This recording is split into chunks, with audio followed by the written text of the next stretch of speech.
Bismillahirrahmanirrahim. Alhamdulillah wassalatu wassalamu ala rasulillah. La haula wala quwata illa billah. Ini adalah postingan saya setelah sebulan lebih saya hyper. Ini tentang Al-Quran, masih lanjutan postingan saya terakhir. Baik, di dalam mushaf Al-Quran yang beredar di sekitar kita itu ada tanda wakaf. Di antaranya adalah mim. Mim itu mutlak, artinya wajib mutlak wakaf. Kalau lam itu lam tidak boleh berhenti, tidak boleh wakaf. Terus ada qaf dan shad. Kalau qaf itu harus berhenti lebih baik, kalau shad itu terus lebih baik. Kalau orang Jawa mengingatnya ko itu mandako, kalau so itu teruso gitu. Yang saya bahas di sini adalah wakaf mim. Jadi wakaf mim ada yang memberi, ada yang saya kira itu terlalu serampangan memberi wakaf mim yang artinya itu wajib berhenti, mutlak wajib berhenti. Seperti dalam surat Maryam, wadhkur fil kitabi Maryam idin tabadat, wadhkur fil kitabi Maryam, di situ ada tanda mim, tanda wakaf mim, artinya wajib berhenti. Wadhkur fil kitabi Maryam idin tabadat min ahliha makanan syarqiyya. Kalau mengikuti tanda wakaf berhenti seperti itu. Kalau diterjemahkan begini, ingatlah, wadkur sebutkan atau ingatlah dalam kitab tersebut, dalam kitab itu Maryam. Di situ berhenti, Maryam berhenti, harus berhenti wakaf ketika dia menjauhkan diri dari keluarganya. Nah, di sini orang yang memberi tanda wakaf berhenti harus berhenti di situ karena dia menganggap bahwa kata ketika, kata id ya tadi, idin tabadat, kata id, terus in tabadat itu kan fi'il madi. Jadi fi'il madi dan idnya itu satu kata sendiri. Jadi yang artinya id itu yang artinya lebih tepatnya adalah ketika. Jadi ketika, sebutlah dalam kitab tersebut Maryam ketika. Nah, ulama yang memberi tanda wakaf ini menganggap ketika itu dikaitkan dengan wadkur tadi. Jadi sebutkan dalam kitab tersebut Maryam, dan itu karena itu harus berhenti karena ketikanya itu tidak kembali ke Maryam tapi kembali kepada kata sebutkan tadi, wadkur tadi. Jadi kata tersebut harus berhenti. Padahal itu sebuah penggalan yang keliru. Kalau saya sendiri, saya teruskan itu, walaupun itu ada tanda wakafnya mim yang artinya wajib berhenti mutlak, itu saya teruskan karena saya anggap kata ketika itu bukan bukan bertakluk kepada wadkur tadi, ingatlah, tapi kembali kepada Maryam.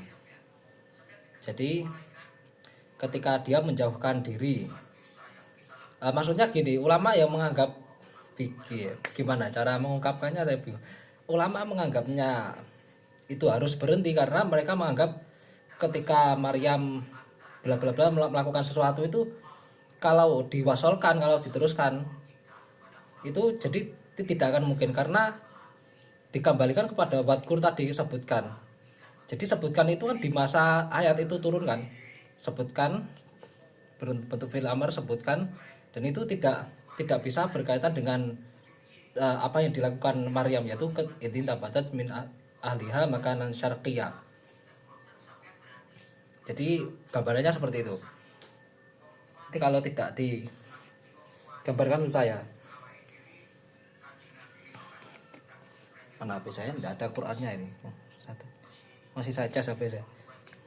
Baik, kita pakai gerambengan aja. Jadi kalau Anda ingin buka, silakan buka.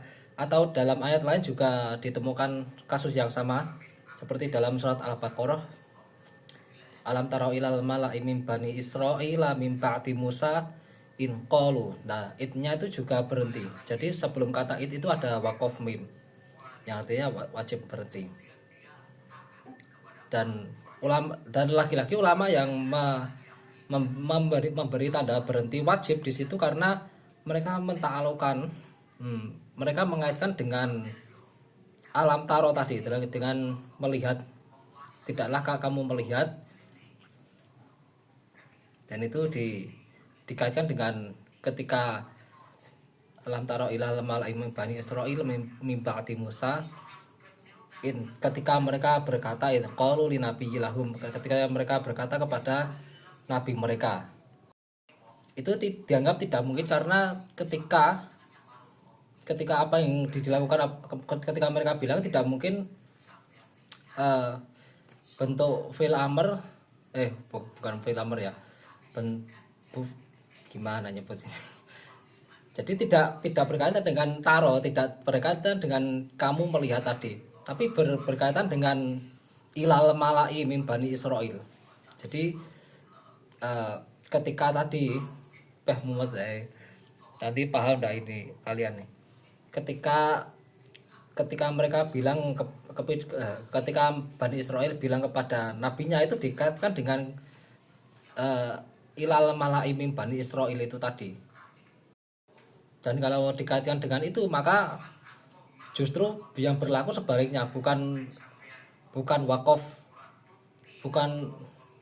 mutlak, bukan wakaf mim mutlak, tapi justru wakaf lam, tidak ada wakaf di situ karena berkaitan dengan kepada malak tadi. Dan kembali kepada ayat yang saya bahas tadi, Maryam. Jadi idin tabadat itu kembali kepada Maryam.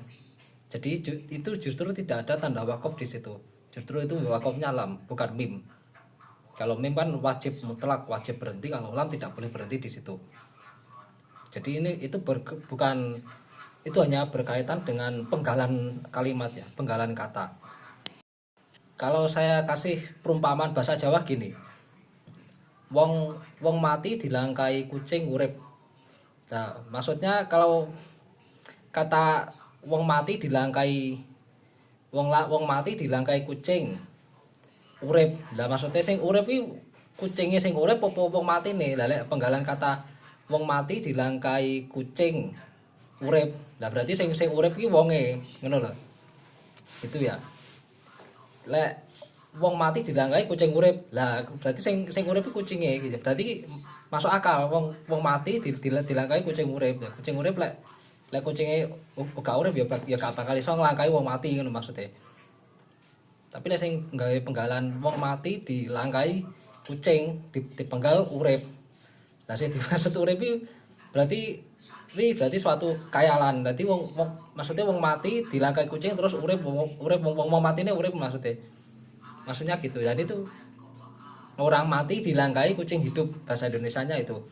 Jadi ya begitulah penggalan kata. Jadi kalau begitu juga dalam Al-Qur'an. Kalau Al-Qur'an ada penggalan kata yang keliru, itu bisa menimbulkan arti yang berbeda.